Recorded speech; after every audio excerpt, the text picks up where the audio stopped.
Bonsoir messieurs, dames, c'est toujours un plaisir pour moi de vous présenter le numéro de Hightech 221. Pour le premier élément de Sunutech, nous allons vous présenter une plateforme numérique qui est axée sur l'agriculture. Il s'appelle Bay Seddo. Bay comme Bay et Seddo comme Seddo. Et c'est monsieur Mamadou Sall qui va nous parler de cette plateforme numérique.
Tout le monde sait qu'à Dakar, il est très difficile de se localiser. Donc, très difficile de localiser un magasin où on veut faire son shopping ou encore trouver un appartement à louer.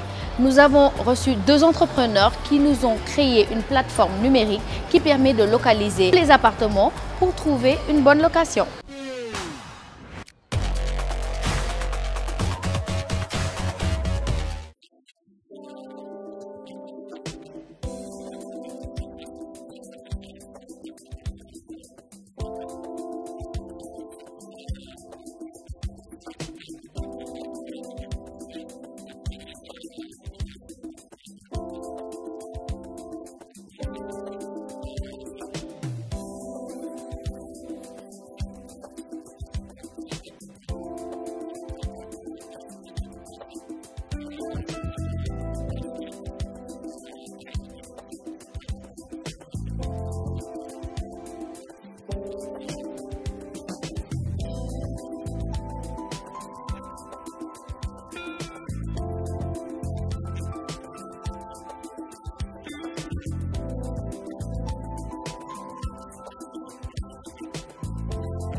On s'est tous retrouvés, vous comme moi, avec un ordinateur rempli de virus. On a eu tous peur de perdre nos données. Dans TechZoom, nous allons vous parler de comment faire pour avoir un bon antivirus. Non pas le télécharger gratuitement, mais comment faire pour en avoir un bon et en finir avec tous ces virus.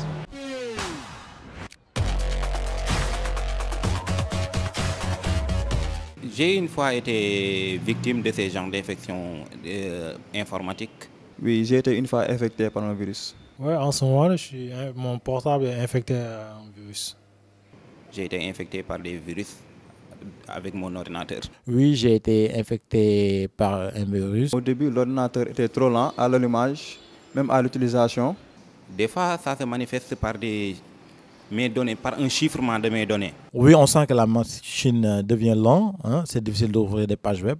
En ce moment-là, elle me montre que On me montre que ma mémoire est pleine. Tous mes dossiers s'ouvrent comme des icônes ou bien des raccourcis.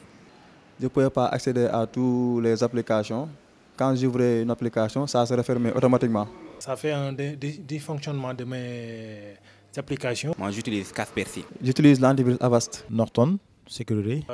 Avast. Je l'ai téléchargé. Non, on l'a acheté. Je l'ai téléchargé. Nous l'avons acheté. Je donne le conseil aux autres de ne pas utiliser n'importe quelle clé USB. Utiliser des antivirus et pas n'importe quel antivirus. Formater toujours les clés et de formater aussi les disques durs. Si tu mets ton clé dans la machine, avant de l'ouvrir, il faut l'analyser. Si vous voulez en acheter, vous achetez une clé USB garantie où il n'y aura pas de problème par rapport à cela. Coucou Basile, alors pour ce numéro de Hightech 221, qui as-tu invité et de quoi parlez-vous?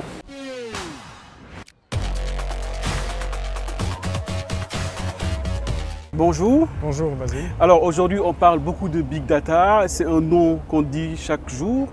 Qu'est-ce que cela signifie? En fait, Basile, actuellement on parle de Big Data, on en parle partout, mais il faut savoir que c'est tout simplement un concept. C'est un concept que les chercheurs ont mis en place suite à l'explosion des données numériques. Donc, mais en réalité, on peut le définir simplement. C'est une boîte à outils permettant de répondre aux enjeux actuels autour des traitements de données de masse qui sont vraiment variés et fortement véloces. Voilà une définition simple du Big Data. Quand on parle de Big Data, c'est les données qu'on puise de partout, que ce soit sur les réseaux sociaux, sur les entreprises, même nos téléphones que nous utilisons. Quels sont les enjeux de ce Big Data-là qui existe maintenant dans le monde? Alors, quand on dit Big Data aussi, c'est étude de comportement. Donc, nous utilisons les réseaux sociaux. Nous sommes partout sur les réseaux sociaux. Nous sommes sur Facebook, nous sommes sur Twitter, nous sommes sur ce qu'on appelle les OTT, les WhatsApp, Viber. Et sur chacun d'eux, nous avons nos informations, qui sont nos données personnelles. Et nous avons aussi nos activités. Nous publions des choses, nous interagissons avec des communautés, nous publions des photos, des vidéos. Et tout cela constitue le Big Data. Donc avec cela, on peut étudier notre comportement. Comment est-ce qu'on fonctionne? Quand est-ce qu'on parle? Quand est-ce qu'on dort? Où est-ce qu'on va? Avec qui on interagit? Et on peut même aller jusqu'à estimer quelle quantité d'argent nous avons en fonction de ce que nous dépensons par mois. Ça, c'est un des enjeux du Big Data. La volumétrie, aujourd'hui, supposons, depuis le début des temps jusqu'en 2008, tout ce qui a été produit en données, c'est ce qui se produit aujourd'hui en une minute. Pour juste vous donner une idée de la quantité de données qui est générée au niveau de la Terre. Alors qu'est-ce qu'on peut faire maintenant avec ces données? Est-ce qu'aujourd'hui, en Afrique, mais particulièrement au Sénégal, nos politiques sont conscients de cette richesse? Parce qu'aujourd'hui, on parle plutôt de pétrole quand on parle de données. Il y a une certaine comparaison entre les données et le pétrole. Alors, exactement. Ce qui se passe aujourd'hui au niveau, en Afrique, il y en a qui sont conscients, il y en a qui ne le sont pas encore. Si on prend, on sait qu'il y a 5 pays principalement qui sont les pionniers du Big Data en Afrique. On a l'Afrique du Sud, on a l'Égypte, on a le Maroc, on a le Nigeria, on a aussi le Kenya. Donc si on prend l'exemple de ces pays, ils essayent de mettre en place des modèles ou des applications autour du Big Data pour répondre à des problèmes de développement. On va juste prendre l'exemple du Kenya. Le Kenya, supposons, en partenariat avec IBM, qui est un grand de l'IT, ils mettent en place une plateforme Big Data pour répondre à des problèmes autour du cancer. Pour mieux, l'objectif, c'est de mettre en place la plus grosse base de données autour de ça. Et donc, cela peut apporter des problèmes comme ça, et c'est des cas concrets. Si on vient à l'exemple du Sénégal, donc, on sait qu'en 2014, il y avait un challenge D4D, Data for Development, que Orange avait lancé pour mettre à dispo aux chercheurs des données afin de construire des modèles pour répondre à des problématiques notamment d'éducation, de santé, de transport, de tourisme, etc. Donc ce qu'on peut faire aujourd'hui avec les données, c'est beaucoup. En vous écoutant, on sent bien que le Big Data est très important pour le développement d'un pays. Mais aujourd'hui aussi, quand on parle de Big Data, il y a des inconvénients, il y a des avantages, mais aussi il y a des inconvénients. Aujourd'hui, quels sont les inconvénients? Puisque le Big Data, c'est les données. Comment les données de Talla, de Basile, comment ces données sont figurent sur le net. Comment on travaille dessus? Est-ce qu'il n'y a pas aussi, quand on franchit le pas au niveau de la vie privée des gens, comment ça se passe tout ça? Alors, ce qui reste aujourd'hui au Sénégal, principalement les acteurs du Big Data, ce sont les réseaux sociaux et les opérateurs téléphoniques. Tout ce qu'on publie ne sera jamais supprimé. Que ce soit même sur WhatsApp, on nous dit que c'est supprimé, mais en réalité, elle est stockée quelque part. Je pense que c'est important pour les téléspectateurs. Aujourd'hui, tout ce que vous publiez sur Internet n'est pas supprimé. C'est bon à savoir. Et le meilleur moyen de protéger ces données sur Internet, tous les experts autour de l'IT, de la sécurité, etc., en parlent. Le meilleur moyen de protéger ces données aujourd'hui, c'est de ne pas les publier. Voilà. Aujourd'hui, nos données sont stockées ailleurs et nous ne savons pas les finalités. Ils étudient les comportements, ils savent comment on fonctionne, on réfléchit, comment on évolue. Et cela leur permet d'anticiper ce que nous allons faire demain. Et quand on connaît comment une personne réfléchit, on arrive à la maîtriser, on arrive à la convaincre.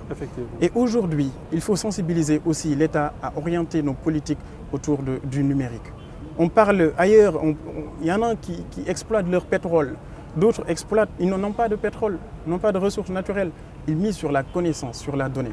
C'est notre cas. Exact. Nous devons miser sur la connaissance. Aujourd'hui, nous parlons de l'économie numérique. On parle de l'économie de la connaissance. Et d'ailleurs, on a un projet sur le Sénégal numérique.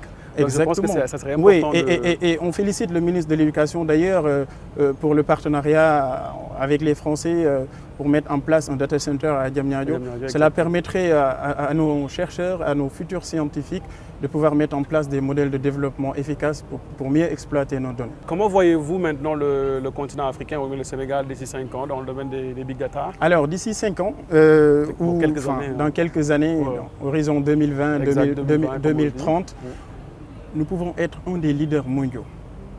Mais il faut que nous ayons confiance en nous, il faut que nous exploitons notre potentiel. Le Kenya l'a commencé. Avec, comme ce qui se passe aux États-Unis avec la Silicon Valley, nous avons la Silicon Savannah là-bas. Exact. Donc l'idée serait de créer des emplois autour de 200 000 emplois horizon 2030. Mais nous, on est dessus, le président de la République, son Excellence, il vise en 10 ans créer 500 000 à 600 000 emplois, mais principalement axé sur l'agriculture. Aujourd'hui, il faut repenser aussi nos modèles de développement. Exact. Et voilà, nous avons le numérique qui est là, on peut l'exploiter, créer des métiers et cela nous servira à tous. Alors merci Talla pour tous ces éclairages. Nous avons reçu Talla Ndiaye qui est un ingénieur informatique spécialisé dans le domaine de tout ce qui est Big Data, qui nous parlait de cet ensemble de données qui est aujourd'hui ce qu'on appelle le pétrole. Mary Bey, on vous retourne l'antenne et on se retrouve très bientôt. Nous allons découvrir en même temps ce que Samaké a concocté pour vous dans Tech Tips.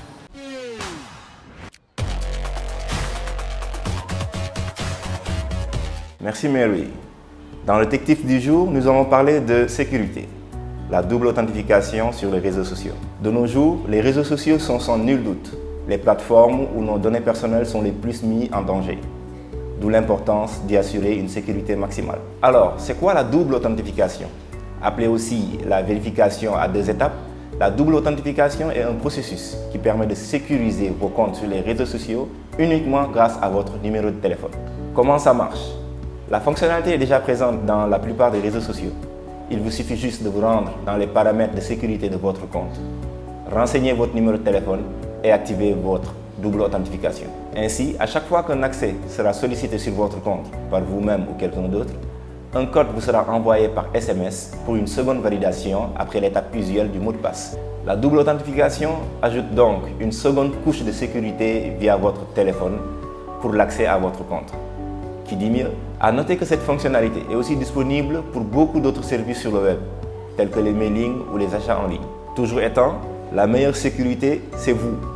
Le conseil ne change pas, tournez 7 fois le pouce sur le web avant de cliquer. Les ténors des casques VR, nous les connaissons tous. Ce sont Facebook, Samsung. Mais parmi eux, il y a un petit qui veut s'incruster. Je parle de Google. Il a présenté aussi son casque VR qui s'appelle Google Daydream View.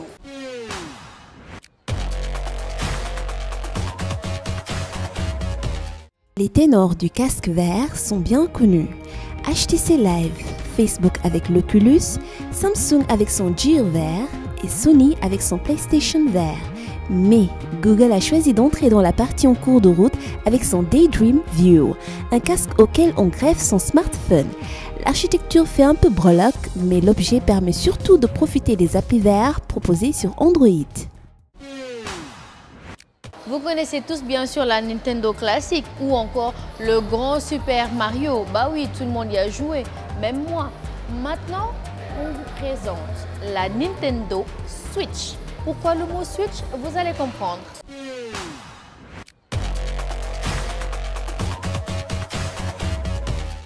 Nintendo ne compte pas uniquement se reposer sur ses lauriers avec la Nintendo Classic Mini ou le jeu Super Mario Run. Le géant japonais va proposer une toute nouvelle console hybride, à la fois de salon mais aussi portable, qui se compose d'un module avec écran au centre et de 2 manettes amovibles sur les flancs, d'où son nom d'ailleurs, Switch signifiant interchangé en anglais. Et si vous voyez les choses en grand, vous pouvez la brancher à votre TV pour une expérience grandeur nature. Nous sommes déjà au terme de cette émission et oui, ce fut un moment court mais j'ai beaucoup pris de plaisir à vous le présenter. Rendez-vous est pris alors dans 15 jours pour un nouveau numéro de Hightech 221.